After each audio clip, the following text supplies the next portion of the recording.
जय श्रीमन नारायण गुरुजी। मेरा आपसे ये प्रश्न है कि जैसे देवहूति थी वो सतयुग में थी और उनकी पुत्री थी माता अनुसुईया, वो भी सतयुग में थी।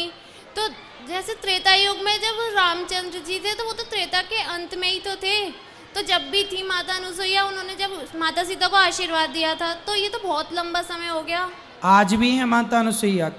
कश्यपोत्री वशिष्ठस्य विश्वामित्रोथ गौतम जमदग्निर भरद्वाज। ये लोग सप्तऋषि हैं, अमर हैं, अर्थात ये बहुत लंबे समय तक, कई युगों तक रहते हैं। ये कोई सामान्य थोड़ी हैं बेटा। माता अनुसुईया तो आदि अनादि तक रहेंगी, फिर ये कोई सामान्य नहीं है। आज भी सप्त तारा आप देखते हैं आकाश में, जिसे पुच्छल तारा कहते हैं जी।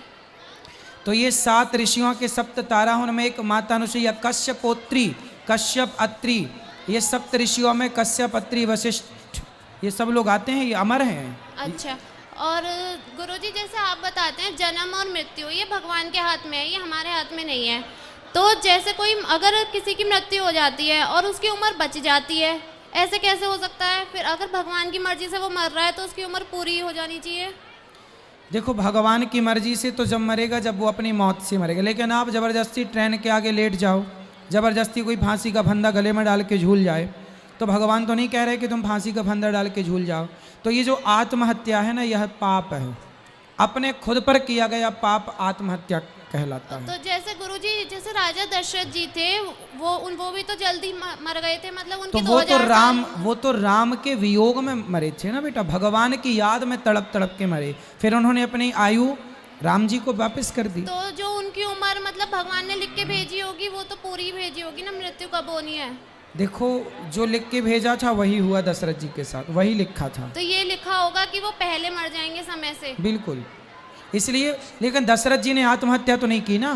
हाँ। आत्महत्या करना पाप है। और गुरुजी मेरा एक और प्रश्न है, जैसे आप बताते हैं जैसे सती माता सती हो गई, पार्वती जी हो गई या फिर सीता जी हो गई, सब एक ही तत्व हैं। तो जब माता सती रामचंद्र जी के सामने सीता जी का रूप धारण करके आई, तो वो सीता जी तो हो गई, तो रामचंद्र जी ने उन्हें माँ कह के संबोधित करा। हाँ, तो लीला के लिए तो 2 बनी है ना। आप वैसे एक ही हैं वो। लीला के लिए तो देखो, ब्रह्मा विष्णु महेश तीनों एक शक्ति हैं, तो लक्ष्मी, पार्वती और सरस्वती भी एक तत्व है। लेकिन उस समय वो लीला थी, और लीला में वो उन्हें अपनी माता मान रहे हैं। तो लीला में हम आपको माँ कहें तो फिर जैसे माँ कहें उसे पत्नी के रूप में स्वीकार कैसे करें? तो उस समय वो सीता जी के रूप में थी जैसे। हाँ, पर शंकर जी तो उन्हें माता मानते ना, पार्वती सीता को, और वो माता का रूप बना ली पत्नी होकर के, तो शंकर जी ने स्वीकार नहीं किया फिर। अच्छा, और गुरुजी जैसे आपने जो ये पुस्तक लिखी है, मैंने ये पुस्तक पढ़ी थी, इसके पेज नंबर 6 पे जैसे जो श्लोक दे रखा है उसमें उसका अर्थ दे रखा है। जब अर्जुन कृष्ण जी से ये कहते हैं कि मैं किसी की हत्या नहीं कर सकता, मुझे पाप लग जाएगा हत्या का, तो कृष्ण जी उनसे ये कहते हैं कि आत्मा नहीं मरती, सिर्फ शरीर मरता है। आत्मा को तो मरना मतलब वो अपराध बोध ही नहीं कहलाएगा। तो फिर किसी को हत्या कैसे लगती है, अगर मतलब किसी को मारना पाप नहीं हुआ तो? नहीं, मारना पाप है। वो स्थिति क्या थी, वहाँ धर्म युद्ध चल रहा है महाभारत का। हाँ, उस महाभारत के युद्ध में अर्जुन बोल रहे हैं कि मैं युद्ध नहीं करता, मेरे सामने पिताजी खड़े, दादाजी खड़े हैं, लोग खड़े हैं, मैं कैसे युद्ध करूं? उस समय युद्ध ना करने का संकल्प अर्जुन ने लिया, तो युद्ध कराना था, क्योंकि पापी का अंत तो करना था। हाँ, तो अर्जुन को समझा रहे हैं भगवान कि देख, मरता कौन है? शरीर। हाँ। आत्मा कभी नहीं मरती। यदि तू ये सोच रहा है कि ये तेरे मारने से मरेंगे, तो तेरे मारने से कोई ना मरेगा, लोग तो मरेंगे अपनी मौत से, तू निमित्त बन जाएगा अर्जुन, आत्मा कभी नहीं मरती। तो फिर अर्जुन को तो शायद दूसरा जन्म मिला था दोबारा से पश्चाताप करने के लिए। ठीक है, तो वो उनको मतलब हत्या लगी थी इसलिए नहीं, पश्चाताप कोई किया? देखो, अर्जुन ने जो काम किया वो भगवान की इजाजत से किया। हाँ। और भगवान की इजाजत जो थी वो किया, तो वो धर्म है, इसलिए जो किया सब सही है। अच्छा, और गुरुजी जैसे आप कहते हैं कि जात पात में नहीं पढ़ना चाहिए, जैसे लोग आजकल सब अपनी जाति पे ही बहुत गर्व करते हैं कि हमारी जाति है, हमारी वो है, और ऐसे ही अब भगवान के लिए भी करने लगे हैं। जैसे जन्माष्टमी आती है तो लोग स्टेटस डालते हैं हैप्पी बर्थडे यादव जी, ऐसे ही राधाष्टमी आती है तो हैप्पी बर्थडे गुजरी।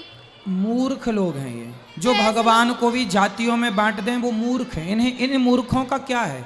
इन मूर्खों से परेशान ना होइए। समाज में अच्छे लोग हैं तो मूर्ख लोग भी हैं, कहाँ जाएंगे? गुलाब है तो कांटा भी होगा। तो समाज में ऐसे लोग बहुत हैं गुरुजी। तो मूर्खों की संख्या बहुत है, बात सही है।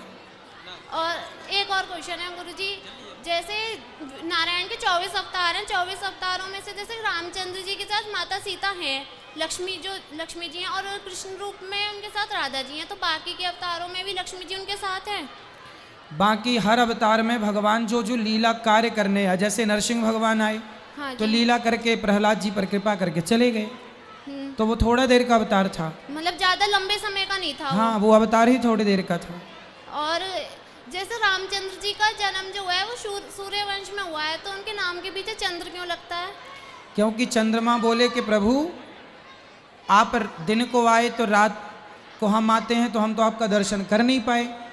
तो भगवान बोले कोई बात नहीं, हम दिन में आए तो सूर्यवंश में आए, पर आज से हम तुम्हारी इस भक्ति के कारण अपने नाम के पीछे तुम्हारा सम्मान रखेंगे, चंद्र लगाएंगे, तो रामचंद्र, इसलिए उसको सम्मानित करने के लिए, इसलिए।